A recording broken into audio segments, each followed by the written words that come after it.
पवई विधानसभा के फिर एक अधिकारी पर लगा हरिजन के साथ गाली गलौज करने और रिश्वत मांगने का आरोप।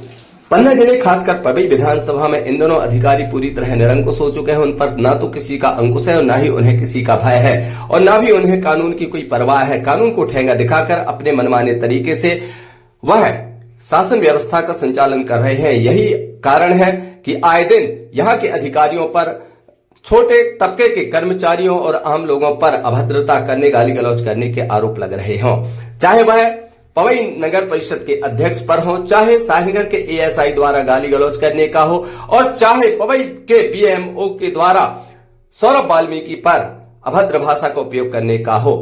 क्या यही ट्रिपल इंजन की सरकार है? ट्रिपल इंजन इसलिए कि जिला पंचायत से लेकर के केंद्र तक ट्रिपल इंजन की भाजपा की सरकार है।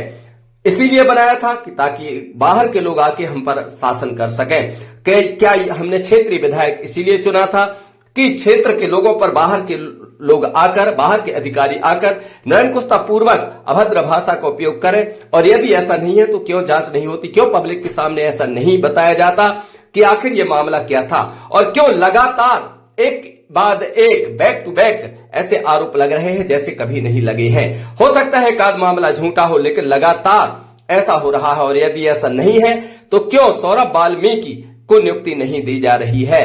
क्यों उसके जख्म बता रहे हैं? ऋषभ वाल्मीकि के जो जख्म क्यों दिखाई दे रहे हैं? और क्यों पवई नगर परिषद के अध्यक्ष को आकर सामने सफाई देनी पड़ रही है? आखिर हमारे जनप्रतिनिधि, हमारे विधायक, सांसद कहां है? कहते हैं बड़ा हुआ सो क्या हुआ, जैसे पेड़ खजूर, पंछी को छाया नहीं, फल लागे अति दूर। हमारे प्रदेश अध्यक्ष इसी हमारा प्रतिनिधित्व करते हैं, लेकिन यहाँ की पब्लिक आए दिन चिल्लाती रहती है, बिलखती रहती है, चाहे पत्रकार, चाहे कर्मचारी, आम लोग, लेकिन किसी की कोई नहीं सुनी जा रही है। न तो आम लोगों के आसानी से काम हो रहे हैं और न किसी तरह की सुविधाएं उपलब्ध हो रही हैं, बल्कि यहां तक देखने को आ रहा है, आए दिन खबरें आ रही हैं कि लगातार अधिकारी छोटे लोगों से, छोटे कर्मचारियों से दुर्व्यवहार कर रहे हैं। आखिर यह कब तक चलेगा? और क्या सभी ने आंख पर पट्टी बांध रखी है और इनको खुले छोड़ दिया गया है कि आप जिस तरह से मनमर्जियां करो, आप पर किसी तरह का कोई अंकुश नहीं है? नहीं तो एक मामला झूठा हो सकता है, बार बार ऐसा नहीं हो सकता। देखना है सौरभ वाल्मीकि, जो कि छोटी सी नौकरी, सुरक्षा गार्ड की नौकरी के लिए उन्होंने आरोप लगाया है कि जब वह नियुक्ति के लिए गए तो उन्हें परेशान किया गया और उन्होंने कुछ कहा तो उन्हें गाली गलौज की गई और जाति सूचक शब्दों का उपयोग करते हुए उनसे 50,000 की रिश्वत मांगी गई। ऐसा उन्होंने लिखित आवेदन कलेक्टर, एसपी और जिला चिकित्सा अधिकारी को दिया है। यदि यह झूठ है तो सौरभ वाल्मीकि पर कार्यवाही होनी चाहिए और यदि यह सच पाया जाता है तो संबंधित अधिकारी पर निश्चित रूप से कठोर कार्यवाही होनी चाहिए।